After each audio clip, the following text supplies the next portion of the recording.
구령 때 얼굴을 뵙고 후로는 제가 불편해도 여러 가지 목회 기간 또 신방 기간이 겹쳐서 그 장모님의 위로간 상황을 가지 못했는데 30일 날 이제 하나님의 부르심을 받게 되어서 제가 가서 이제 장례를 하게 되었습니다.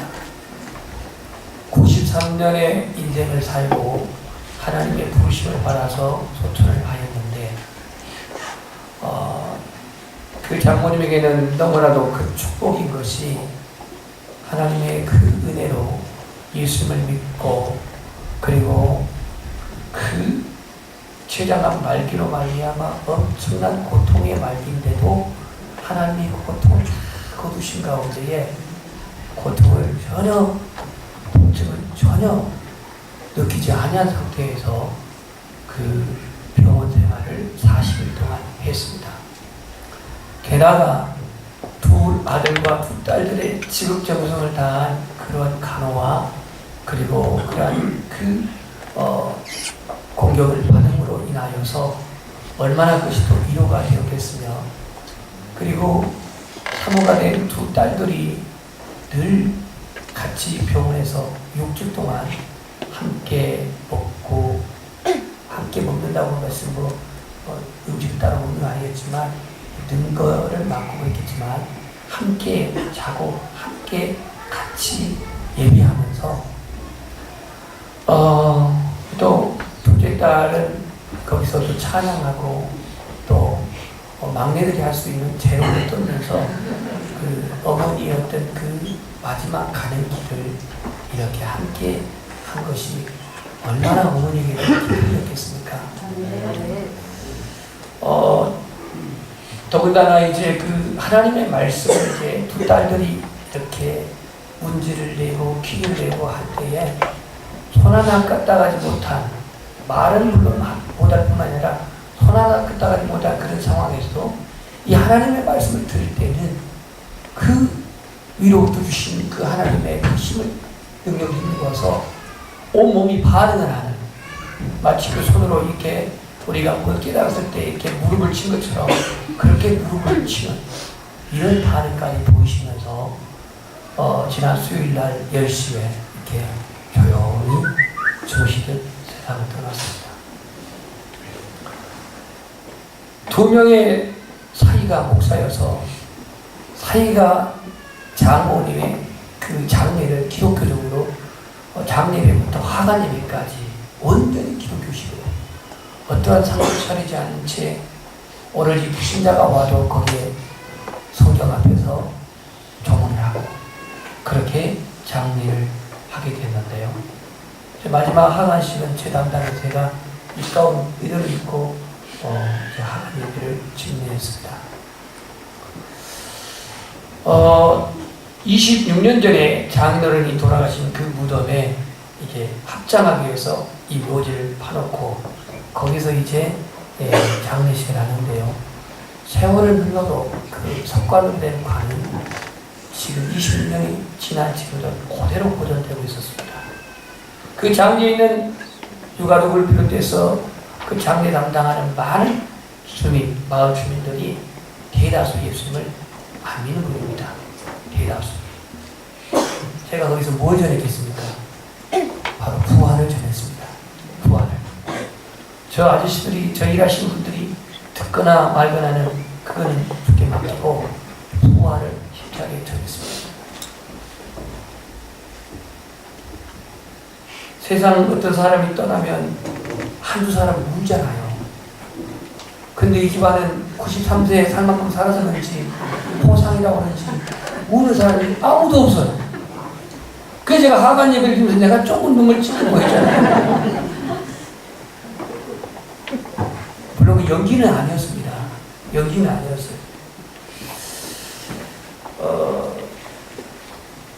오늘 이 본문에도 한 사건이 나오는데요. 사복음서에 세 사람이 죽었다가 살아나는 사건이 있는데 그 사건이 바로 본문의 한 사건이 나인성의 가부의 아들이 살아난 사건. 사건입니다.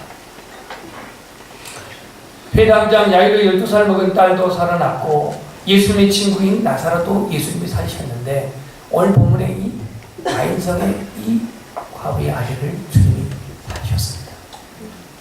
왜 마태, 마가, 요한복음에 없는 이 단일한 사건이 누가복음에만 기록되어 있을까? 저는 이 누가복음에 이 사건이 기록되는 사건을 그렇게 생각해 봤습니다. 누가복음은 누가 썼죠? 누가가 썼습니다. 누가가 왜 이걸 썼을까? 나인성의 과부의 아들. 이 사람이 유대인인지 이방인지는 알 수가 없어요. 왜냐하면 나인성이라고 하는 이곳이 사실 유대인 지역이 아닙니다. 유대인 지역을 한참 벗어난 저 갈릴리에서 40km 위로 올라간 헐몬산 옆에 있는 마을입니다. 유대인의 지역과 없는 거리가 있는 지역이에요. 그러나 이 이방인이나 유대인이라고 구분해 놓고 있지는 않습니다. 그런데요, 그곳에서 이 불쌍한 과부의 아들을 주님이 살리십니다. 주님이 직접 찾아가셨습니다. 초대받은 게 아닙니다. 불러서 간 게 아닙니다. 주님이 직접 그 과부를 찾아갔습니다. 나인성 과부의 아들을 살린 이 사건 이전에 7장 1절부터 보면은 백부장의 종을 고친 사건이 나오는데요. 이 백부장의 종을 살린 사건에는 백부장이 자기 종을 살리기 위해서 예수님을 찾아갑니다. 예수님을 초대합니다. 그래가지고 이제 예수님을 찾아가서 자기 집에 들어오는 것은 난 감당치 못하겠다 하면서 말씀만 하옵소서 해서 백부장의 믿음에 의해서 하인을 고칩니다. 그래서 그 백부장의 믿음이 칭찬을 받는 믿음으로 인정됩니다. 그 사건 이후에 많은 사람들이 예수님을 따랐습니다. 9절 보면은요, 예수께서 들으시고 그를 놀랍게 여겨 돌이키사 따르는 무리에게 이르시되 내가 너에게 이르노니 이스라엘 중에서도 이만한 믿음을 만나보지 못하였노라. 이방인의 믿음이지만 누가복음을 쓴 대상이 이방인들이거든요. 이방인들에게 선택된 이스라엘 백성들은 정작 주님이 칭찬받을 만한 믿음은 없었지만 이 로마 장교였던 이 사람의 이 믿음을 통해서 선택된 이스라엘 백성과 선택되지 않았다고 하는 이방인의 이 믿음을 대조하고 있습니다. 그래서 누가는 이것을 부각시킵니다. 인간의 구원은 선택된 이스라엘 백성들의 전유물이 아니라 인간의 구원은 이방인에게도 이미 하나님께서 예비되었다는 것을 말해주고 있고요. 인간의 구원은 종교적인 유대인으로 태어났다는 것이 구원이 아니라 믿는 자에게 주시는 하나님의 선물이라는 사실을 분명히 말씀하고 있습니다. 그러면 오늘 이 본문에 과부의 아들을 살리신 이 사건을 통해서 주님은 무엇을 말씀하고 있을까?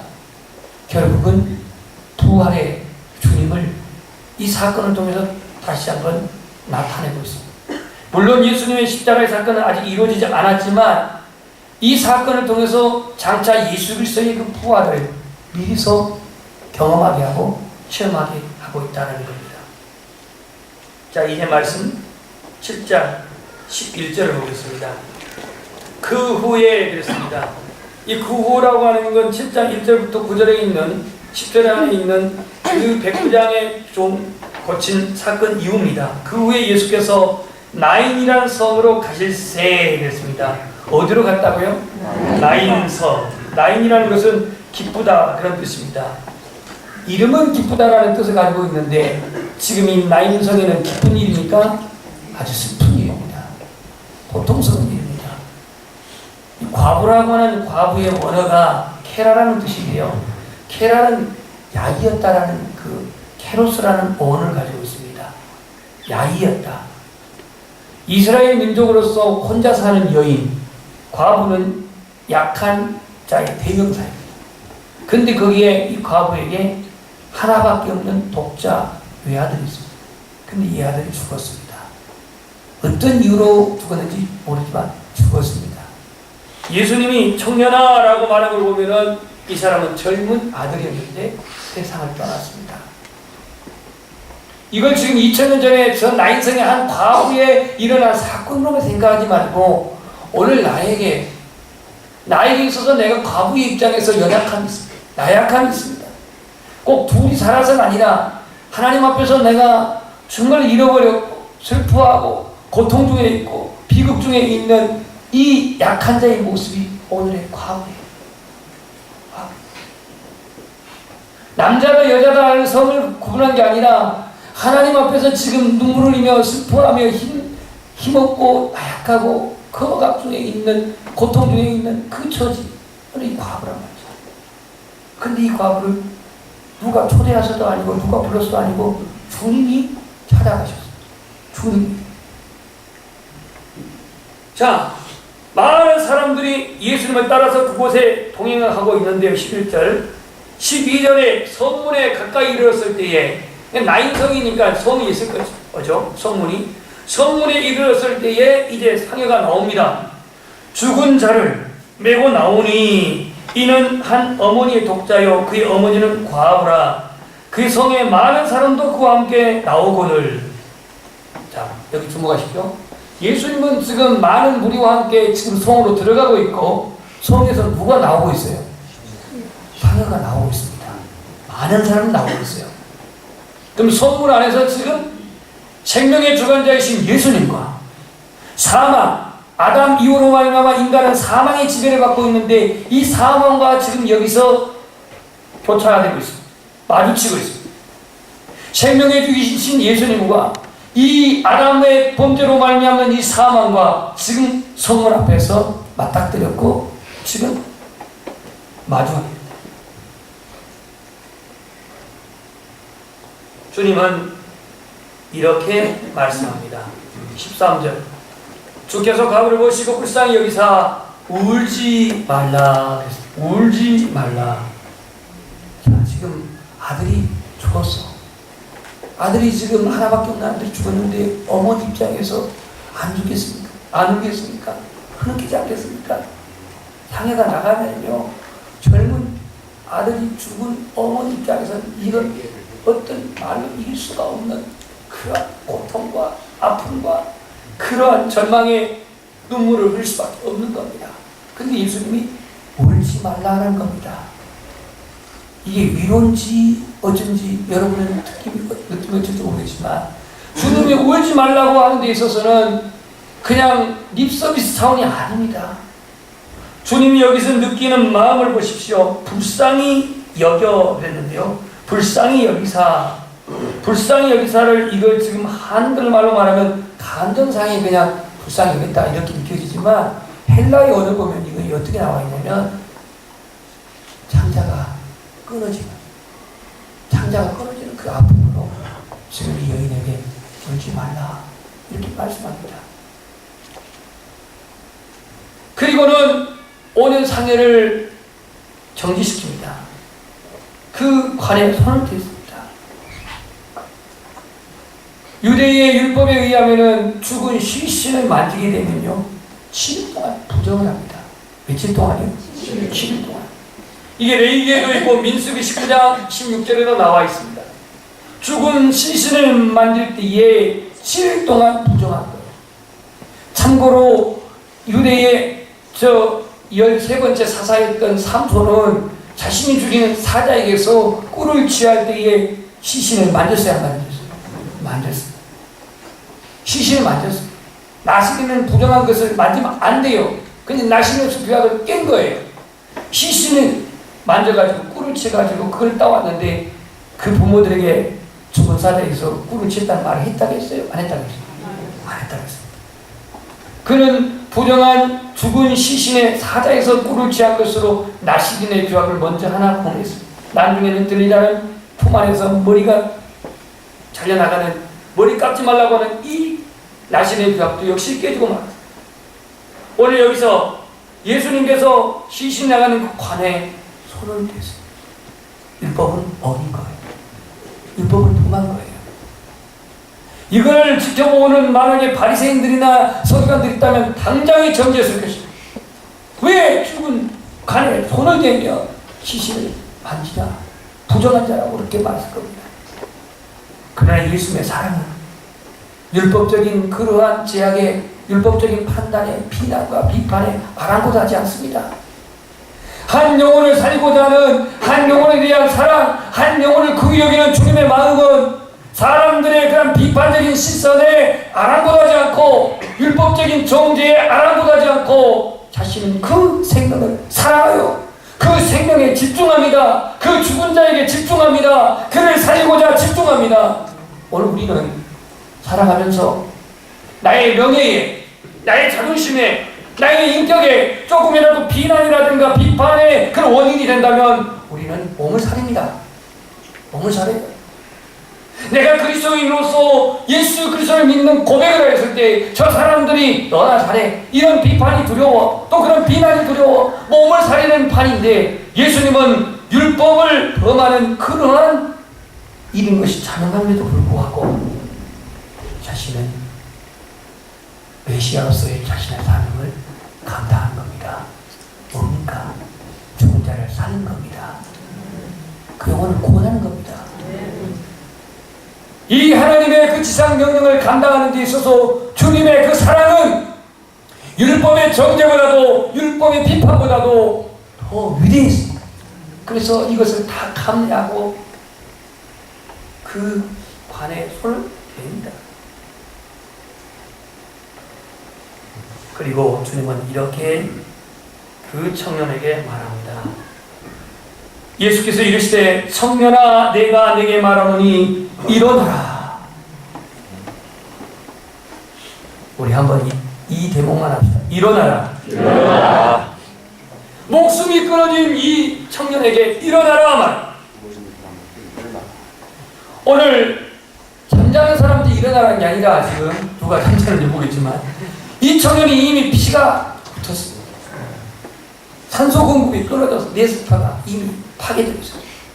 심장은 이미 멈춰 있었습니다. 피부는 부패해져가지고 벌써 살색이 죽어가고 있습니다.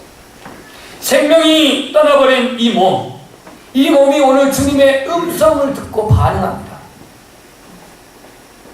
야이로의 딸도, 나사로도 주님이 뭐라고 했습니까? 요즘 성경 잘 안 보시죠? 달리라고 소녀야 내게 말하노니 일어나라 그랬잖아요. 나사로야 나오라 그랬잖아요. 주님이 직접 명령하셨습니다. 여기서도 주님이 생명의 주관자 되신 주님이 명령하셨습니다. 일어나라. 내가 내게 말하노니 청년아 일어나라. 이렇게 말씀하십니다. 피조물의 창조자가 되신 이 하나님이신 예수님이 말씀하실 때에 이 죽은 청년이 그 하나님의 말씀에 반응을 보이며 일어나 살아나게 되었습니다. 예수님보다는 비교할 수 없는 에스겔, 이 에스겔에게 오늘 하나님이 뭐라고 말합니까? 인자야 너는 생기를 태어나라. 하나님의 말씀을 태어나라. 그랬을 때에 마른 뼈들이 어떻게 했어요? 일어났잖아요. 소생했잖아요. 큰 군대를 이루었잖아요. 한 나라의 한 선지자의 그런 하나님의 말씀을 태어냈을 때도 죽은 뼈들이, 마른 뼈들이 일어났는데, 하물며 우리의 생명의 주관자 되신 예수님께서 오늘 말씀하실 때에 그 음성을 듣고 죽은 청년이 반응을 하게 됩니다. 그의 굳어진 피는 다시 흐르기 시작합니다. 그의 완전히 굳어버린 뇌세포는 다시 솟아나기 시작합니다. 멈춰버린 심장은 다시 뛰기 시작하며 피가 흐르게 됩니다. 완전히 불려버렸던 눈동자는 다시 생기를 찾게 됩니다.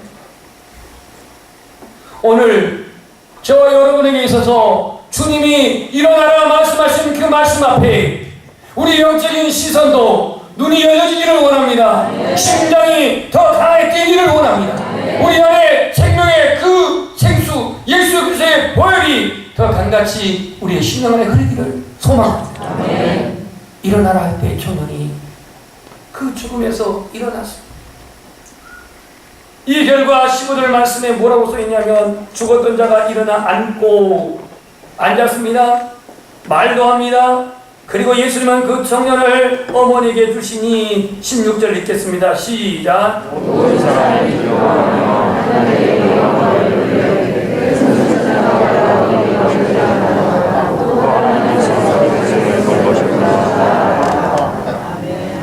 이 청년 나인성 과부의 아들이 살아난 사건으로 인하여서 모든 사람이 두려워하고, 그 다음에 뭐라고 했냐면 큰 선지자가 우리 가운데 일어나셨다 이렇게 하고, 하나님께서 자기 백성을 돌보셨다 하더라고요.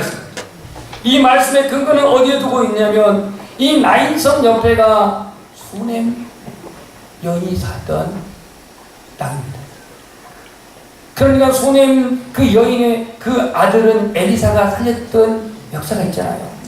조상 대대로 내려온 그러한 역사적인 사건을 바로 이 나인성에서 예수님의 살림으로 말미암아, 과부의 아들을 살림으로 말미암아 그 수넴 여인의 아들을 소생했던 엘리사 선지자를 생각했.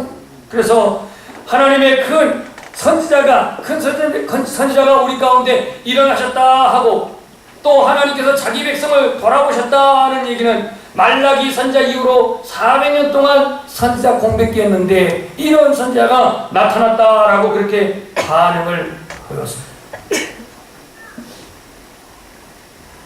7장 1절부터 10절 안에 예수님은 초대받고 백부장의 하인을 고치러, 종을 고치러 가시는 중이지만 본문 사건은 주님이 직접 가셨습니다. 직접. 얼마나 안타까웠습니다. 얼마나 그 과부에게 하나밖에 없는 아들이 죽었을 때에 살인마음이 있었겠습니까? 무슨 의욕이 있었겠습니까? 하늘이 무너지고 옥장이 무너지는 그러한 고통성에 있는 이 과부를 주님이 찾아가십니다. 찾아가셔서 직접 말씀하심으로 이 청년을 살리십니다. 사마리아 여인을 찾아가신 주님은 오늘 우리의 믿음을 판단하기 전에 찾아오셔서 우리에게 믿음과 신뢰를 주시는 주님이십니다. 아멘. 주님, 우리가 가장 두려워하는 죽음과 사망까지도 능히 다 극복하시고 생명을 주관하시는 주님이십니다. 예수 그리스도는 내가 필요해서 내가 불러서만 오시는 분이 아니라 내가 공고할 때에, 내가 힘들어할 때에, 내가 절망 중에 있을 때에, 내가 낙심 중에 있을 때 친히 찾아오셔서 말씀하십니다. 울지 말라. 청년아 내게 이르노니 일어나라, 이렇게 명령하시고 말씀하십니다. 아무도 그 죽은 시신에 손을 대기를 원치 않았지만 주님은 전혀 개의치 않고 가까이 가서 그 관에 손을 댑니다. 유대인의 관들은 뚜껑이 덮여있지 않는다고 합니다. 뚜껑이. 그렇기 때문에 주님 말씀하실 때에 오늘 뚜껑 열고 일어났단 말이었고 그냥 일어나 앉았다 그랬습니다. 요즘은 우리나라에 뚜껑을 닫아놔도 열고 나온다고 그래서 매장할 때 엎어갖고 못 나오게. 특히 할아버지 돌아가실 때 그렇다고 하더라고요. 할머니 돌아가실 텐데 위에 있는데 부활하시더라도 못 나오게 엎어진다고 하는데 어쩌다가 세상에 이렇게 됐는지. 근데 여기는 뚜껑이 없어요. 뚜껑이 없어요. 주님의 손은 창조의 손입니다. 아멘. 우리를 지으시고 우리를 만드시고 우리를 인도하시는 전능하신 손이십니다. 아멘. 그리고 어떤 병자로도 말씀으로 말미암아서 그를 치유하시고 살리시는 치유의 손이십니다. 아멘. 실로암 연못에 갈 때는 주님이 그 손으로 그 진흙을 이겨가지고 눈에 발라주셨던 손이었고 제자들의 그 더러운 발을 씻겨주시는 손이었습니다. 사랑하는 연합교 성도 여러분, 생명의 주인이신 예수 그리스도의 권능은 우리의 경험과 우리의 이성을 초월하신 능력의 주님이십니다. 아니 이미 죽어버려서 냄새나고 부패돼가는 이 나인성의 과부의 아들, 이제는 끝이야, 이제는 망했어, 이제는 절망이야 라고 생각했을 때에 주님은 뭐라고 하냐면 아니야. 주님이 아니면 아직 끝이 아닙니다. 여러분 생애에서는 나 망했어, 나는 이제는 일어날 힘도 없어, 그러한 상태라고 할지라도 주님이 아니야 그렇게 말하면 아직 끝이 아닙니다. 나의 삶이 아무리 무너졌어도, 소망이 끊어진 것처럼 보여도, 오늘 우리는 하나님의 음성을 들을 수 있는 이 귀가 열려있는 것을 여러분 소망 중에 바라보십시오. 주님이 이 귀를 왜 2개 만들어 놨겠습니까? 하나님은 사람의 소리도 듣겠지만 하나님은 하나님의 음성을 들으는 겁니다. 내가 지금 아무리 의욕이 없고 나의 인생에 실망하고 되는 일이 안 돼서 정말 허탈하고 시험이 잘 안 돼서 너무나도 낙심이 있을지 몰라도 내가 주님의 음성을 들을 수 있는 지금 귀가 열려있는 것을 감사히 여기십시오. 소망을 여기십시오. 예수님께서 우리의 삶의 슬픔과 고통의 핵심에 손을 대시고 그 음성을 우리의 귀에 넣어주실 때에 우리는 일어날 줄 믿습니다. 소생할 줄 믿습니다. 희망이 끊어져 보인 나 인생의 가고, 살아갈 용기마저 잃어버린 채 슬픔에 묶여버렸고 고통에 묶여버린 이 여인을 오늘 구원하신 이 주님은 오늘 우리의 아픔과 우리의 고뇌와 우리의 슬픔을 외면하신 주님이 아니라 고이 품으시고 그리고 챙겨주시고 인도하시는 하나님이십니다. 이미 죽었던 청년도 주님의 음성에 반응하여 소생하였는데 우리는 지금 하나님의 말씀에 어떻게 반응을 하십니까? 오늘 주님이 이렇게 말합니다.